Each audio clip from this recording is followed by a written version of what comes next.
Revanth Reddy versus Kishan Reddy metro రుణం వివాదం.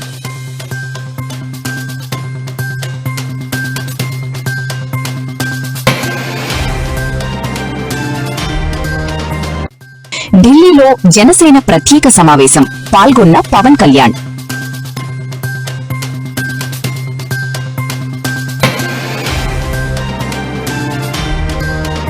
MLA Prem Sagar రావుపై కవిత fire.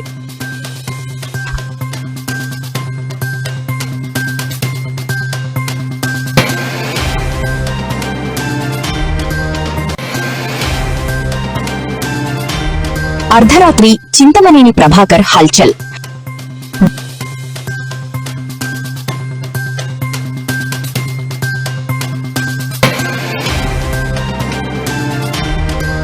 YCP social media అకౌంట్ల నిలిపివేతపై జగన్ ఫైర్.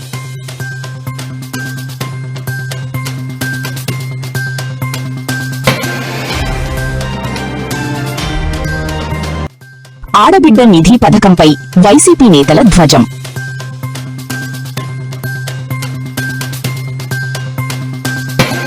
హైదరాబాద్ విస్తరణను అడ్డుకుంటున్నదని కేంద్ర మంత్రి జి కిషన్ రెడ్డేనని ముఖ్యమంత్రి రేవంత్ రెడ్డి ఆరోపించారు. మెట్రో టేక్ ఓవర్ కావాల్సిన ఐఆర్ఎఫ్సి రుణం కోసం రాష్ట్ర ప్రభుత్వం తరపున అంతా సిద్ధం చేసుకున్నట్లు వెల్లడించారు. కానీ కిషన్ రెడ్డి తన సహచర మంత్రి అశ్విని వైష్ణవ్తో కలిసి కుట్ర పన్నారని ఆరోపించారు. రుణం మంజూరు కాకుండా అడ్డుకుంటున్నారని పేర్కొన్నారు. జపాన్ నుంచి నిధులు కూడా వచ్చాయని రేవంత్ తెలిపారు.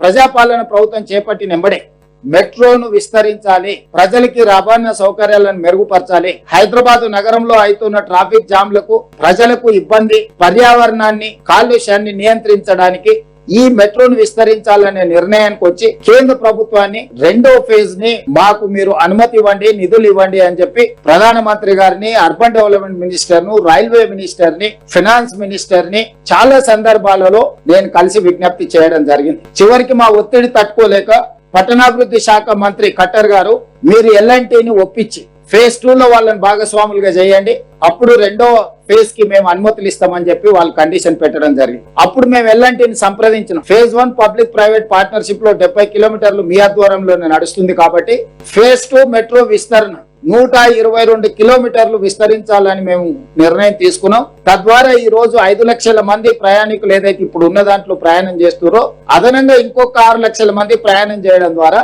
ఈ ప్రాజెక్టు ఫీజిబిలిటీ, వైబిలిటీ పెరుగుతుంది, నష్టాలలో ఉన్న మెట్రో లాభాలుగా మారుతుంది. మీరు ఇందులో భాగస్వాములు కాండి అని ఎల్ఎన్టీని కేంద్ర ప్రభుత్వం పెట్టిన నిబంధన ప్రకారం మేము అడిగినాం. ఎల్ఎన్టీ సంస్థ తిరస్కరించింది. మేము ఇందులో భాగస్వాములము కాము. మేము 2009లో చేసిన ఒప్పందం ప్రకారం 15,000 కోట్ల రూపాయలతోని 2017 లోపల నిర్మాణం పూర్తి చేసి ఉంటే మేము లాభాలలో ఉండే వాళ్ళము. గత ప్రభుత్వం 3 సంవత్సరాలను పనులను స్తంభింప చేయడం వల్ల 7,000 కోట్ల రూపాయల నష్టం వచ్చి ఈ రోజు మాకు ప్రయాణికుల నుంచి సంవత్సరానికి 1,100 కోట్ల రూపాయలు వసూలైతే 450 నుంచి 500 కోట్ల రూపాయలు ఈ మెట్రో నిర్వహణకు, జీతభత్యాలు నిర్వహణ కోసమే ఖర్చు అవుతున్నాయి. మాకు ఇంకొక 500 కోట్ల రూపాయలు మిగులుతున్నాయి. కానీ మేము తెచ్చిన అప్పులకు 13,600 కోట్ల రూపాయలు మేము తెచ్చిన అప్పులకు సంవత్సరానికి మేము 900 కోట్ల రూపాయలు కట్టాల్సి వస్తుంది. దాంతో మాకు ప్రతి సంవత్సరం మా సంస్థకు 350 నుంచి 400 కోట్ల రూపాయలు ఇప్పుడు నష్టాలలో ఉన్నాము. మేము సొంతంగా పెట్టిన ఈక్విటీ కూడా 22,000 కోట్ల రూపాయలు అప్పులు, నగదు 7,000 కోట్ల రూపాయలు నిర్వహణలో మొత్తం 30,000 కోట్ల రూపాయల ఆస్తిని మేము సృష్టించినాం. ఈ రోజు మాకు ప్రతి సంవత్సరం 400 కోట్ల రూపాయల నష్టం వస్తుంది మెట్రో నిర్వహణ. కాబట్టి మేము ఫేజ్ 2 మాకున్న చేదు అనుభవాల దృష్ట్యా ఫేజ్ 2లో మేము భాగస్వాములం కాము అని స్పష్టంగా చెప్పింది. ఈ హైదరాబాద్ లో 70 కిలోమీటర్ల మెట్రో రైలు నిర్మాణం ఒప్పందం ఎల్ఎన్టీ సంస్థతో పబ్లిక్ ప్రైవేట్ పార్ట్నర్షిప్ 15,000 కోట్ల రూపాయల అంచనాతో పనులు ప్రారంభించడం జరిగింది. 15,000 కోట్ల రూపాయల అంచనా 2,000 అంచనాలు పెరగడం, అప్పటికే పెట్టుబడి పెట్టి బ్యాంకుల్లో రుణాలు తెచ్చుకున్న ఎల్ఎన్టీకి నష్టాలు లోను కావడం, 2020లో ప్రారంభమైన తర్వాత కోవిడ్ రావడం వల్ల ఇంకొక రకంగా వాళ్లకు నష్టాలు రావడం. ఇది transaction between IRFC and state government of తెలంగాణలో ఉండే హైదరాబాద్ మెట్రో రైల్ లిమిటెడ్ మధ్యలో ఇది కంప్లీట్ కార్పొరేట్ బిజినెస్ స్ట్రక్చర్. ప్రతి ఒప్పందం ఉంది. చివరి రోజు ఈ రోజు నిధులు రిలీజ్ కావాలి. ఈ రోజు నిధులు కిషన్ రెడ్డి విడుదల చేయిస్తాడా? 13,600 కోట్ల రూపాయలు. నేను సూటిగా కిషన్ రెడ్డిని అడుగుతున్నా, అయ్యా ఈ మొత్తం వ్యవహారంలో కాంగ్రెస్ పార్టీకి కానీ లేకపోతే ఇంకొకరికి కానీ ఎవ్వరొక్క రూపాయి తీసుకుపోయేది కాదు. ఉన్న లోను యాస్టీస్ గా ఎల్ఎన్టీకి డబ్బులు పోతాయి. 1,400 కోట్ల రూపాయలు ఈక్విటీ పోతాయి. 13,600 కోట్ల రూపాయలు లోన్ ఎల్ఎన్టీ నుంచి మన హైదరాబాద్ మెట్రో రైల్ లిమిటెడ్ కు బదిలీ అవుతాయి. 8.5% రేట్ ఆఫ్ ఇంట్రెస్ట్ కట్టే బదులు 4% రేట్ ఆఫ్ ఇంట్రెస్ట్ కట్టే Hyderabad metro rail limited profit making business company కింద వస్తుంది. ఎప్పుడైతే మాకు ఇది వస్తుందో మన కట్టర్ని కట్టిన నువ్వు ఇది ఓనర్షిప్ తీసుకున్నా ఇమ్మీడియట్ గా phase 2 కి మనం ఆలోచన చేద్దాం. నేను phase 2 phase 1 phase 2 కలిపి నడపాలంటే ఇది అదని అధికారులు తిరగాల్సి పెడితే నేను మాట చెప్పిన, సార్ మీరు ఏమొద్దు ఎన్ఓసి అండి, మా హైదరాబాద్ మెట్రో రైల్ లిమిటెడే సేమ్ అదే IRFC ద్వారా లోన్ తెచ్చుకొని 122-123 కిలోమీటర్లు ఏదైతుందో 40,000 కోట్ల రూపాయలు అవుతుంది. ఆ 40,000 కోట్ల రూపాయలు కూడా 4% రేట్ ఆఫ్ ఇంట్రెస్ట్ తెచ్చుకొని మేమే కట్టుకుంటాము. మీ 50% కేంద్ర భాగస్వామ్యం కూడా మాకు వద్దు, మొత్తం మహారాష్ట్రమే కట్టుకుంటుందని లెటర్ ఇచ్చి వచ్చిన అక్కడికక్కడనే. నీకు ఇష్టమైతే జాయిన్ గా, నీకు కష్టం అనిపిస్తే, నీకు రాజకీయ ఒత్తిడి ఉంటే అన్ని రాష్ట్రాలకు మెట్రోలో 50% చేరి నువ్వు ఇచ్చినావు, నాకు మాత్రం ఇయ్యని అంటున్నావు.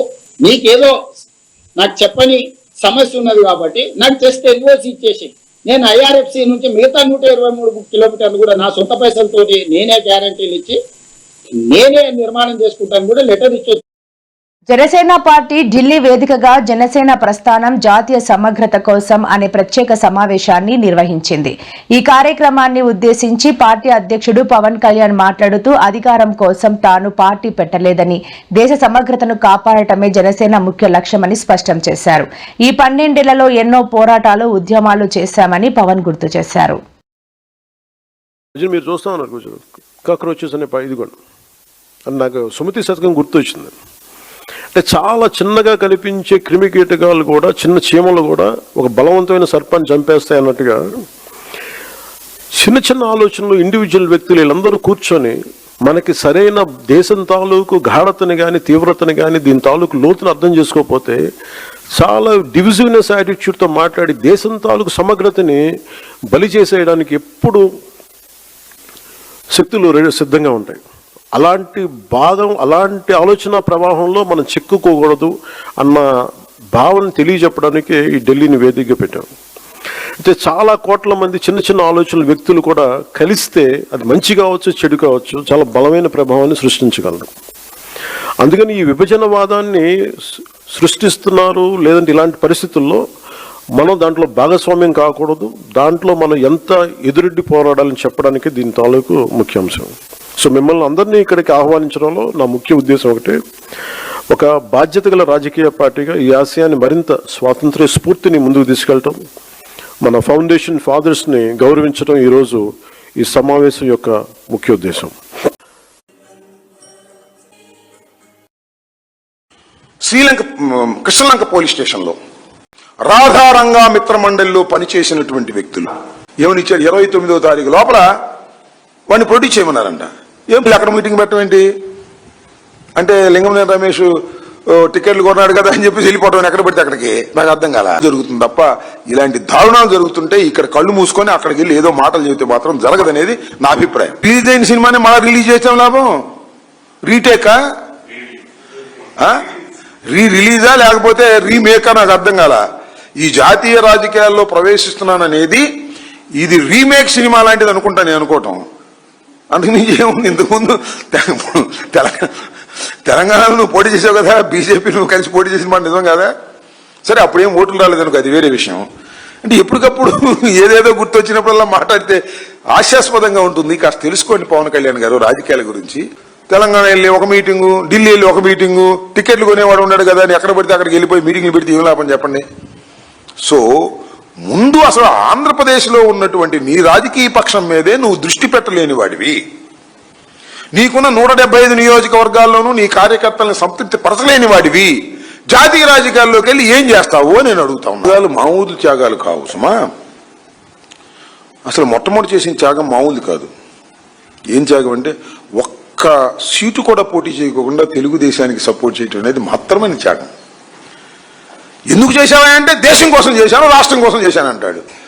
మరి 27 పోటీ చేశాను ఎందుకంటే కళాపోటీ దేశం కోసం త్యాగం చేశాను అంటాడు. రేపు మరి ఏం త్యాగం చేస్తాడో మరి తెలియదు. అంటే అసలు రేపు జనసేననే త్యాగం చేసేస్తాడేమో చంద్రబాబు నాయుడు గారికి వేచి చూడాలి మనం అంతకుమించి.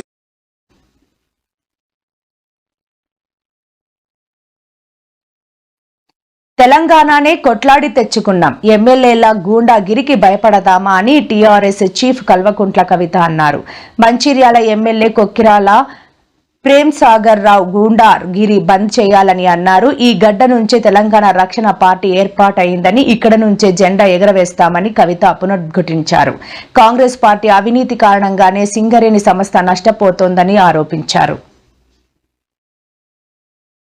ఎమ్మెల్యే గారి గురించి ప్రత్యేకించి నేను చెప్పక్కర్లేదు. ఆయన గుండాగిరి రోజు రోజుకు పెరిగిపోతున్నది. బుల్డోజర్ పట్టుకొని వెళ్ళిపోయేటటువంటి పరిస్థితి కనబడుతున్నది. ఎవరో ఒకరు వేరే పార్టీ కండువ కప్పుకుంటే వాళ్ళని బెదిరించేటటువంటి పరిస్థితి కనబడుతుంది. ఒకటి గుర్తుపెట్టుకోవాలి మంచిర్యాల ఎమ్మెల్యే గారు, ఎల్లకాలం ఎవరిది కూడా నడవదు. ఇవాళ మీరు ఎమ్మెల్యే ఉన్నారంటే రేపు ఉంటారన్న గ్యారంటీ లేదు. మీకు మాత్రం తెలియదు కోసం 4 నెలల రోడ్లు బ్రిడ్జ్ వేసుకోవడం బంద్ చేసుకోవడం, ప్రజలకు ఇచ్చినటువంటి వాగ్దానాలు పూర్తి చేయండి. ఎవరైతే వేరే రాజకీయ పార్టీలు ఉంటారో వాళ్ళ మీద దాడులు చేయడము, మాట్లాడితే కేసులు పెట్టడము, ఇవి తగ్గించుకోండి. మీరు కాదు, మీ సోనియమ్మను, మీ రాహుల్ గాంధీ గారిని ఎదిరించే మేము తెలంగాణ తెచ్చుకున్నాం. మీరు ఇటువంటి గుండాగిరి చేస్తే మాత్రం రానున్న రోజుల్లో గుర్తుపెట్టుకోండి, మంచిర్యాల కేంద్రంగా తెలంగాణ రక్షణ సేన రాజకీయం చేయబోతా ఉన్నది. అద్వితీయమైనటువంటి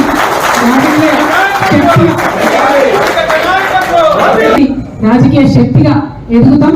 మంచిర్యాల జిల్లా ప్రజల ప్రేమను పొందుతాం. 3 మంచిర్యాల కావచ్చు, బెల్లంపల్లి కావచ్చు, చెన్నూరు కావచ్చు, 3 నియోజకవర్గాల్లో తెలంగాణ రక్షణ సేన జెండా కూడా ఎగిరేపోతా ఉన్నామని ప్రజలందరికీ మీ ప్రేమను ఇవ్వాలని కోరుతున్నాం. ఎందుకంటే మైన్యూట్ గా ప్రతి ఒక్క అంశం వాటి మీద పనిచేస్తాం. ఇవాళ జెండా గద్దెలు ఎగరేసుకొని చాలా చోట్ల కార్యాలయాలు కూడా ప్రారంభించుకుంటున్నాం. అంతే వేడితోని, అంతే శ్రద్ధతోని, అంతే చిత్తశుద్ధితోని అన్ని అంశాల పట్ల కూడా పనిచేస్తాం. మరి నాతోనే ఉన్నటువంటి నాయకులు అన్న రియాజ్ అహ్మద్ గారికి, అన్న బోడ జనార్దన్ అన్న గారికి, అక్క అర్చన సేనాపతి గారికి, తమ్ముడు అరుణ్ కుమార్ గారికి, ఐదా ప్రశాంత్ గారికి, రవీందర్ గారికి, తమ్ముడు చంద్రమోహన్ గౌడ్ గారికి, అన్న హెచ్ఎంఎస్ అధ్యక్షులు సారయ్య గారికి, తమ్ముడు area vice president Anil Reddy గారికి, మా సోదరి మనోజ గారికి, మా స్టేట్ నాయకురాలు మీ మంచిర్యాల బిడ్డనే వరలక్ష్మక్క గారికి, మా సింగరేణి జాగృతి అధ్యక్షుడు తమ్ముడు వెంకట్ గారికి, అట్లానే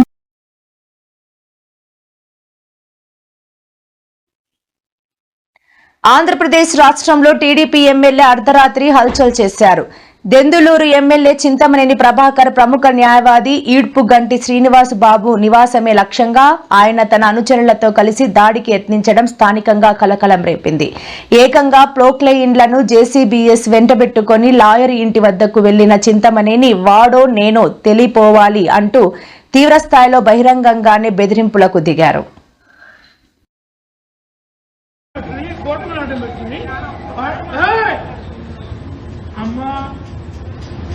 మాట్లాడే ఉద్దేశం లేదు.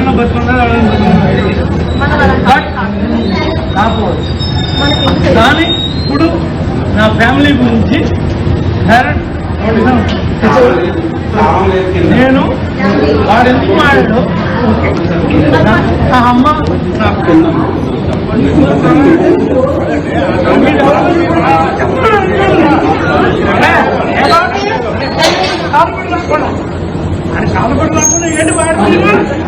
ఏంటి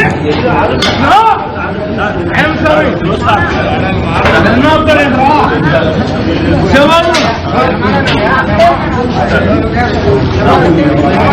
ఏంటి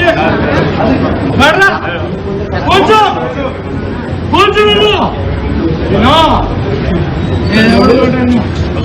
నేను సభ్యులా వాడు మాట్లాడుతుంటే వీళ్ళు పెద్ద మనుషులు చేస్తున్నారు.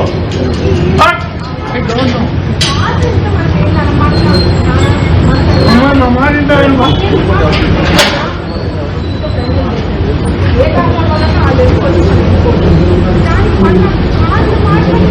మరి మిమ్మల్ని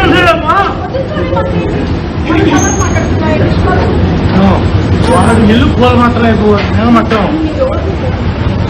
ఇంకా పట్టే ఉద్దేశం నాకు లేదు. బట్ నేను చాలా మంది చెప్తున్నా నా బాధని నా ఆవేదనని. నో తల్లి ప్లీజ్ నువ్వు ఎందుకు వచ్చావు? నీకు ఎవరు చెప్పాడు రా చూస్తారు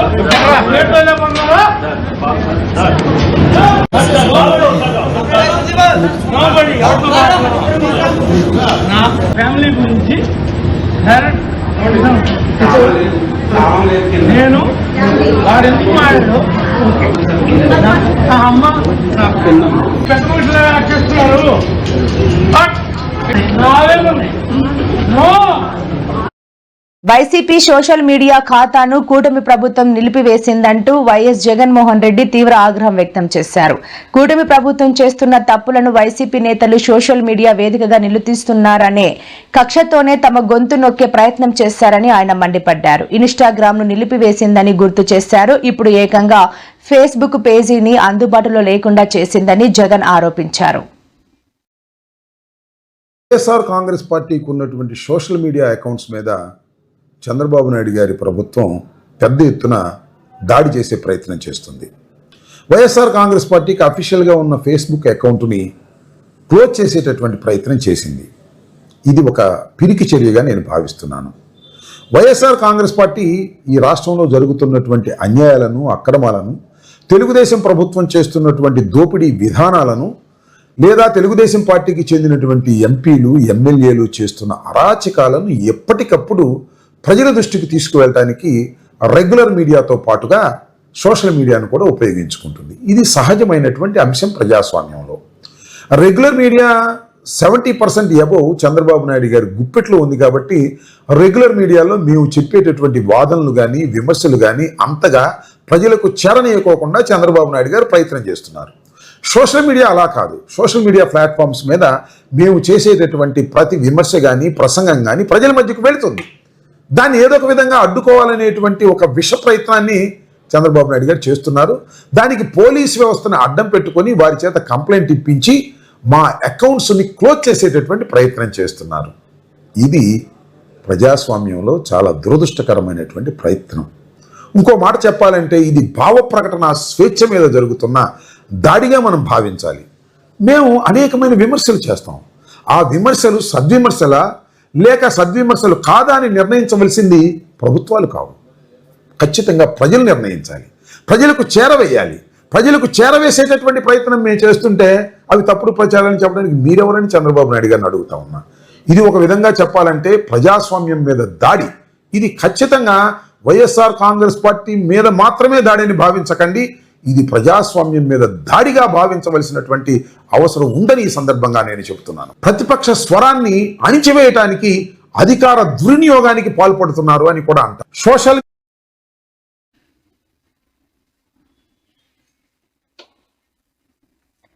ఎన్నికల ముందు ప్రతి ఇంటికి వెళ్లి సంతకాలతో కూడిన బాండ్ పేపర్లు పంచి ఓట్లు వేయించుకున్న చంద్రబాబు నేడు ఆడబిడ్డ నిధి పథకానికి బడ్జెట్లో రూపాయి కూడా కేటాయించకుండా 2 కోట్ల మంది మహిళల వెన్నుపోటు పొడిచారని ఆగ్రహం వ్యక్తం చేశారు. ఆడబిడ్డ నిధిని ఎగ్గొట్టేందుకే P4 అనే కొత్త వంచన డ్రామాకు తెర తీశారని విడుదల రజని, వరదు కళ్యాణి ఆగ్రహం వ్యక్తం చేశారు. ఈరోజు మహిళా సాధికారత గురించి అసలు వీళ్ళకి ఏమాత్రం నైతిక హక్కు ఉందని ఆంధ్ర రాష్ట్ర మహిళల తరపున నేను ప్రశ్నిస్తా ఉన్నాను. మహానాడులో కూడా చాలా గొప్పగా సకల శాఖ మంత్రి, ఉత్తుత్త మంత్రి మన లోకేష్ గారు కూడా మరి 33% రిజర్వేషన్ అనేది కేంద్రం మరి భవిష్యత్తులో అమలు చేసినా చేయకపోయినా మేం మాత్రం ఇచ్చేస్తామంటూ మరి చాలా గొప్పలు చెప్పాడు. మరి రీసెంట్ గా రాజ్యసభకు సంబంధించి 4 ఎంపిక చేశారు కదా, మరి అందులో ఒక్క మహిళకి కూడా అవకాశం ఇవ్వకుండా మరి ఏం చేశారండి మరి మీ కూటమి వారు? చంద్రబాబు నాయుడు గారు మిమ్మల్ని ప్రశ్నిస్తోంది. ఇదేనా మీ మహిళా సాధికారతకి అద్దం? నిజంగా మహిళా సాధికారతకి అద్దం పట్టినటువంటి నాయకుడు మా జగన్మోహన్ రెడ్డి గారు. ఎందుకంటే ఆయన ఏవైతే ఇస్తానని చెప్పారో అవన్నీ ఇవ్వడమే కాకుండా పథకాల రూపంలో ఆడపిల్లలకి మహిళలకి 50% నామినేటెడ్ పోస్టుల్లోనూ మరి నామినేషన్ వర్కుల్లో కూడా మరి అవకాశం ఇచ్చినటువంటి పరిస్థితి. ఎంతో మంది మేయర్లు, డిప్యూటీ మేయర్లు, కార్పొరేటర్లు, ఎంపీపీలు, జడ్పీటీసీ చైర్మన్లు ఈ రకంగా మరి ఆయన ఇచ్చిన మాట ఆనాడే నిలబెట్టుకున్నారు. మరి జగన్మోహన్ రెడ్డి గారు ఆసరా ద్వారా 25,571 కోట్లు ఇచ్చాడు. చేయూత ద్వారా 19,129 కోట్లు ఇవ్వటం జరిగింది. ఆ రోజు ఏమన్నారు? జగనన్న చక్కగా ఇచ్చిన నవరత్నాలన్నీ కూడా అమలు చేస్తూ టెన్షన్ గా వాళ్ళ అకౌంట్ లో డబ్బులు వేస్తూ ఉంటే చంద్రబాబు నాయుడు గారు అన్నారు, మూలను కూర్చున్న ముసలమ్మ కూడా బటన్ నొక్కేస్తుంది. బటన్ నొక్కడం అనేది అదేమైనా పెద్ద పనా? ఎవరైనా చేసేస్తారు, మూలను కూర్చున్న ముసలమ్మ కూడా చేసేస్తుంది అని చెప్పారు. మరి 2 ఏళ్ళు అవుతుంది. ఇంత విజనరీ అయిన చంద్రబాబు నాయుడు గారు ఆ మూలను కూర్చున్న ముసలమ్మ చేసే పని ఎందుకు మీరు చేయలేకపోయారు? ఈ ఆడబిడ్డ నిధికి వస్తే ఎన్నికల సమయంలో వీళ్ళు 18 నుంచి 59 ఏళ్లు ఉన్నటువంటి మహిళలకు 1500 చొప్పున, నెలకి 1500 చొప్పున మహిళలకు ఆడబిడ్డ నిధి ఇస్తామని మాట్లాడారు. మరి నెలకు 1500 అంటే సంవత్సరానికి 18,000, సంవత్సరానికి 2 ఏళ్లకు కలిపితే 36,000. మరి ఇప్పటికి చంద్రబాబు నాయుడు గారు 36,000 ఈ మహిళలకు మరి 2 సంవత్సరాలకు గాను బాకీ ఉన్నారు. ఒక రకంగా ఇంకో రకంగా చూసామనుకోండి, రాష్ట్రంలో సగానికి పైగా మహిళలు ఉన్నారు. రాష్ట్ర జనాభాలో 2 కోట్లకు పైగా అనుకుందాం దాదాపు. ఆ మహిళలు కూడా మనం చూస్తే మరి 2 సంవత్సరాలకు గాను 70,000 కోట్లు సుమారుగా ఈ రాష్ట్ర మహిళలకు చంద్రబాబు నాయుడు గారు అప్పున్నారు. సూపర్ 6 లో మొదటిది మా ఆడబిడ్డ నిధి. నెలకు 1,500, ఇద్దరు ఇంట్లో ఉంటే 3,000, ముగ్గురుంటే 4,500, నలుగురుంటే 6,000. ఆడబిడ్డ నిధి చెప్పాం. ఆర్థిక ఇబ్బందులున్నాయి, దాన్ని కూడా నేను ఒప్పుకుంటున్నాను. అందుకే P4 తీసుకొచ్చాం, ఇంకా అనేక కార్యక్రమాలు తీసుకొచ్చాం. భవిష్యత్తులో ఏమేమి చేయగలుగుతామో సంక్షేమం, అభివృద్ధి, సస్టైనబిలిటీ 3 కలిపి ముందుకు తీసుకెళ్తాం. ఎన్నికల ముందు ఆడబిడ్డ నిధి గురించి ఏం చెప్పారు? ఇంట్లో ఎంతమంది ఆడళ్ళు ఉంటే అంతమందికి 1,500 చొప్పున అందరికీ ఇస్తామని చెప్పారు ఎన్నికల ముందు. ఇప్పుడు ఎన్నికల తర్వాత ఏం చెప్తా ఉన్నారు మీరు విన్నారు. ఇప్పుడు ఆ తర్వాత ఒక్కసారి మళ్ళా అచ్చెన్నాయుడు ఒక్కటే మిగిలిపోతుంది, ఆడవాళ్ళకి నెలకి 1,500. అది చెయ్యాలంటే ఆంధ్రాని అమ్మాయి ఇంకా ఆలోచన చేస్తుంది. అంత గొప్ప అవసరం ఉంది. ఏమి చేయాలి, ఎలాగా పథకం చేయాలి ఆలోచన చేసి చంద్రబాబు నాయుడు గారు ముందుకెళ్తున్నారు. ఆడబిడ్డ నిధి ఇవ్వడానికి డబ్బులు లేవని చంద్రబాబు నాయుడు గారు ఆయనే ఒప్పుకొని ఇది ఇవ్వలేమని చెప్తూ దీన్ని P4 కి లింక్ చేశామని చెప్తా ఉన్నారు. ఇక్కడ నుంచి రాష్ట్రంలోని అక్కచెల్లెమ్మలకు చెప్తా ఉన్నా, P4 అంటే అదేదో పథకం, మనకు డబ్బులు వస్తున్నాయని అనుకున్నారు మీరు. కాదు, అది పథకం కాదు. ఈ P4 అనేది చెప్పాలంటే ఇది పీపుల్ పబ్లిక్ ప్రైవేట్ పార్ట్నర్షిప్ అని చంద్రబాబు నాయుడు గారు మాట్లాడుతున్నారు. ఇంకో మాటలో చెప్పాలంటే ఇది ఆ జన్మభూమి కమిటీ లాంటిది. అంటే మన చెరువులు మనమే బాగు చేసుకోవాలి, మన పరిసరాలన్నీ మనమే బాగు చేసుకోవాలి, మన ఇల్లు మనమే శుభ్రం చేసుకోవాలి. దీనికి పేరు మాత్రమే చంద్రబాబు నాయుడు గారు చెప్తారు, కానీ డబ్బులు ఇవ్వరు, ఏం మేలు చేయరు. స్ట్రైట్ గా చంద్రబాబు నాయుడు గారు ఆడబిడ్డ నిధి ఇవ్వలేను, నేను ప్రామిస్ చేసింది ఏదో P4 అని చెప్పి ఇంకో పేరు నామకరణంతో ఆయన అట్లా అడ్డం పెట్టి మనల్ని మోసం చేస్తున్నారని చెప్పి ఈ వేదిక నుంచి అక్కచెల్లెమ్మలందరూ కూడా నేను తెలియపరుస్తా ఉన్నాను.